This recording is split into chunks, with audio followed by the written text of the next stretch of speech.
So previously I had covered the Avengers Initiative Annual, showing the embarrassing team in Pennsylvania, but now we're in the series proper with issue number 14.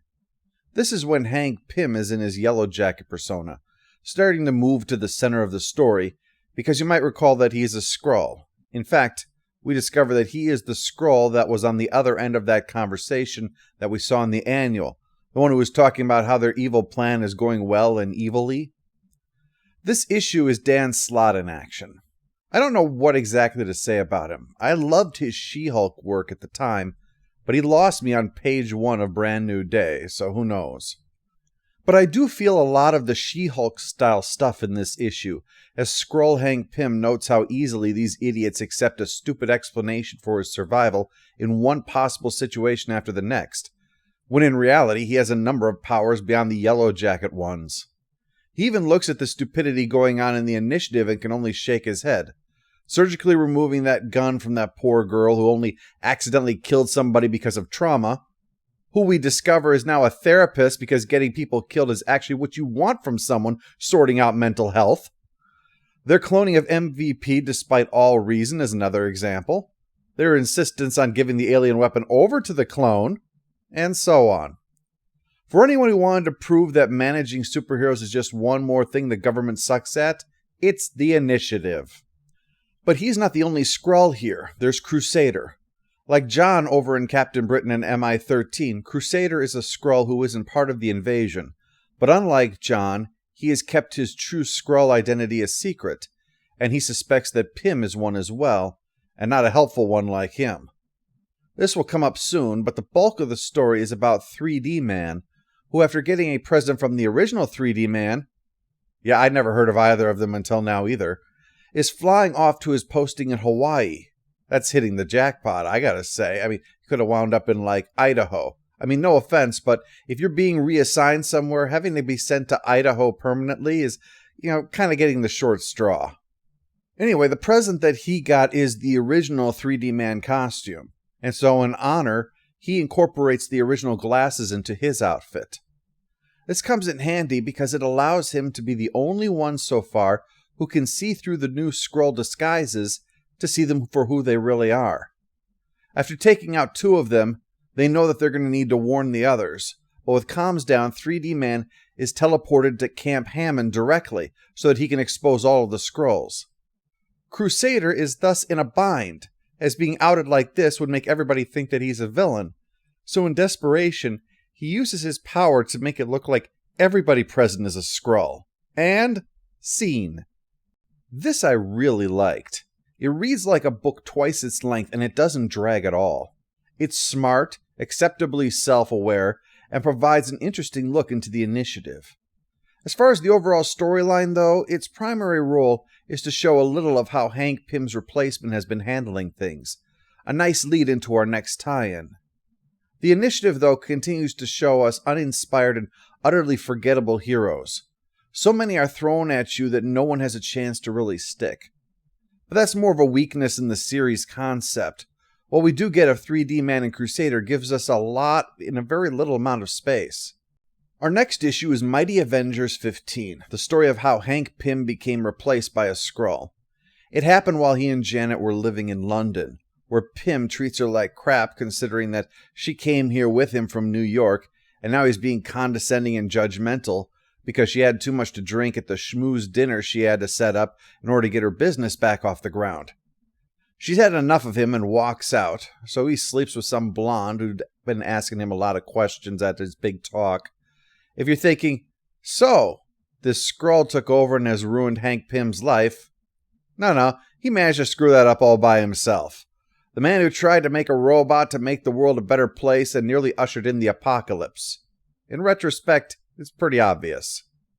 The blonde spends plenty of time with him over the days and weeks that follow, asking him everything that she can, until finally, she's ready. Ready to knock him out and replace him as the Skrull Hank Pym. Yep, the only one interested in him is someone hoping to become his doppelganger. Poor bastard. One thing puzzles me. When she attacks, he shrinks down. Except, he's in his boxers. See, I'm not up on Hank Pym's lore, shockingly. But I wanted to know, how is that possible? Is he saturated with Pym particles so he can just do this at will now? Or has he put his Ant-Man gear into his underwear?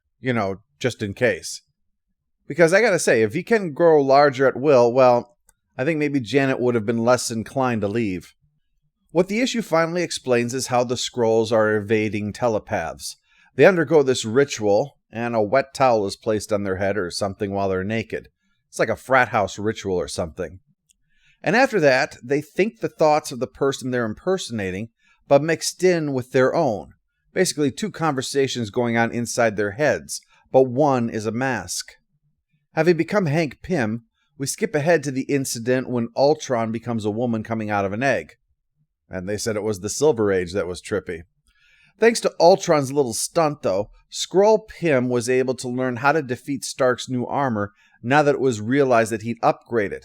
Hence how the Skrulls were able to take him down, as well as everything else that uses Stark tech, like S.H.I.E.L.D. It ends with Pym giving Janet an upgraded suit that he says will give her more ability to shrink and grow, but I'm betting it isn't going to be doing her any favors.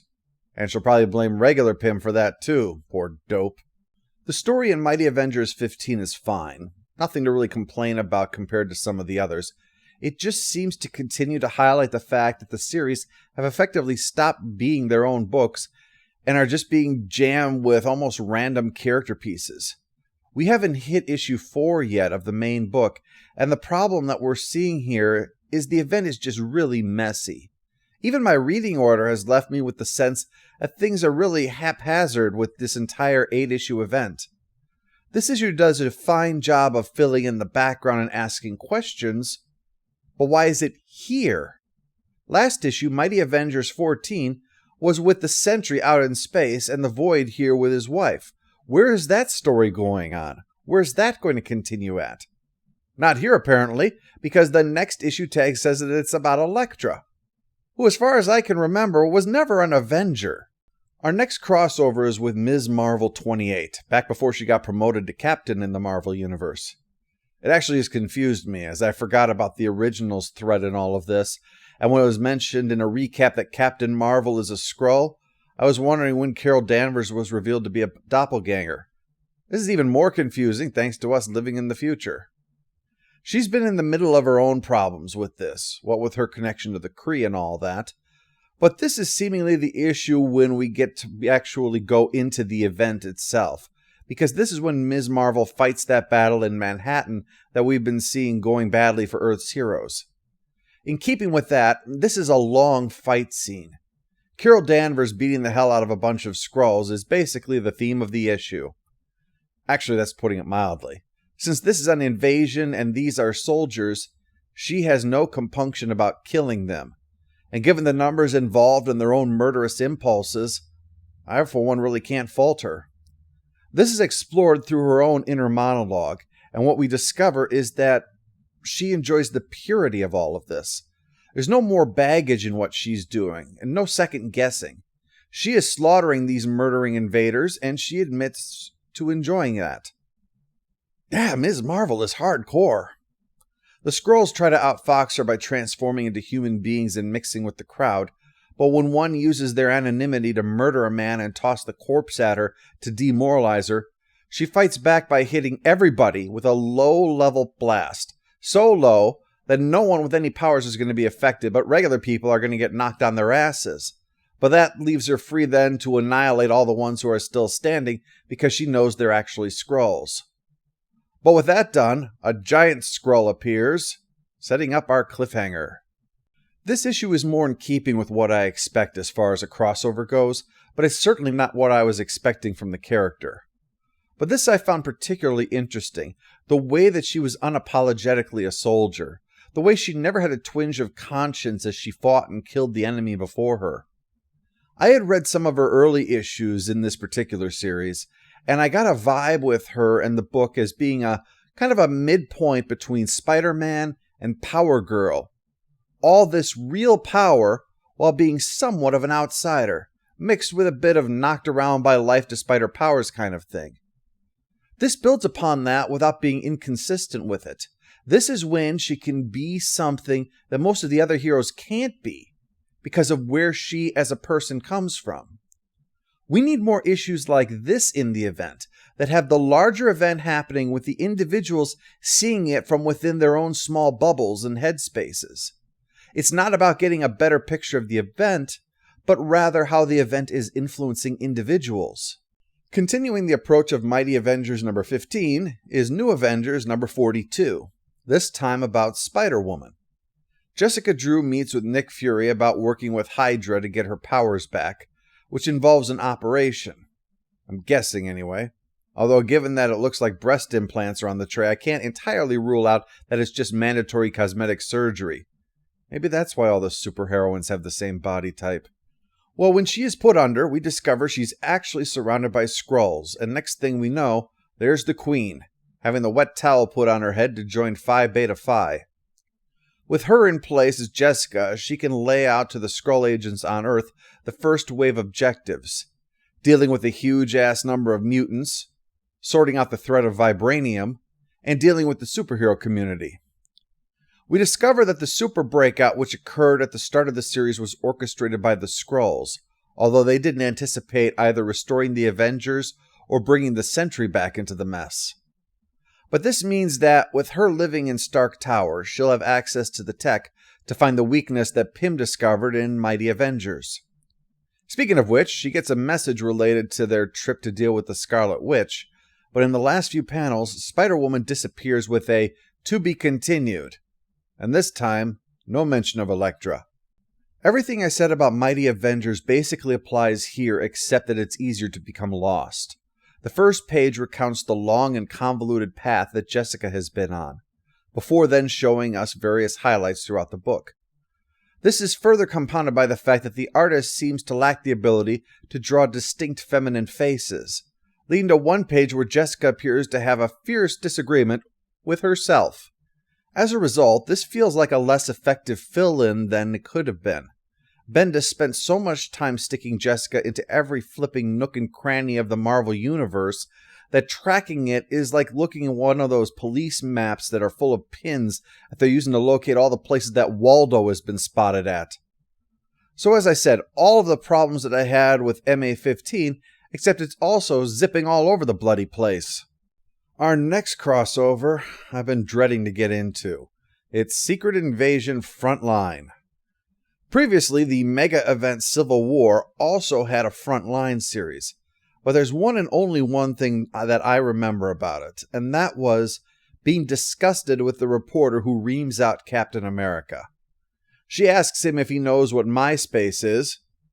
That sure as hell dates this, doesn't it? She berates him about who won the last World Series or an American Idol.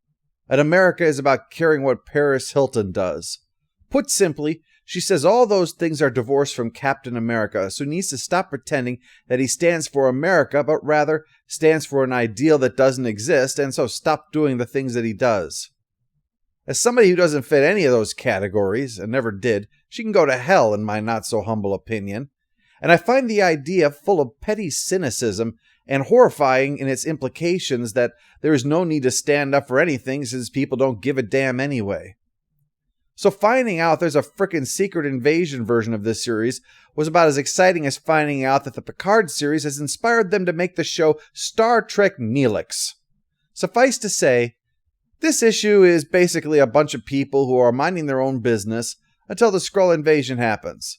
They try to deal with that, only for them to be trapped inside of a place with one person pretending to be a patient. Cliffhanger. We'll see if this goes anywhere. Right now, I don't feel the need to say anything more about it. Our final issue is Captain Britain in MI13, number 3. Their mystic guy with a magical chain made of all of Avalon's magic is ready to complete the conquest of Britain in the name of the Skrulls. But Pete still has that trump card to play. He says the reason that he couldn't pull out Excalibur is because magic requires a sacrifice, so he has to be prepared to make that sacrifice if they're going to win the day. That means opening that door that he was emphatically told not to.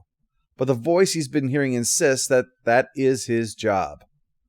So a whole bunch of bad-looking stuff comes pouring out of there, but among them is the biggest magic guy of them all, Merlin himself.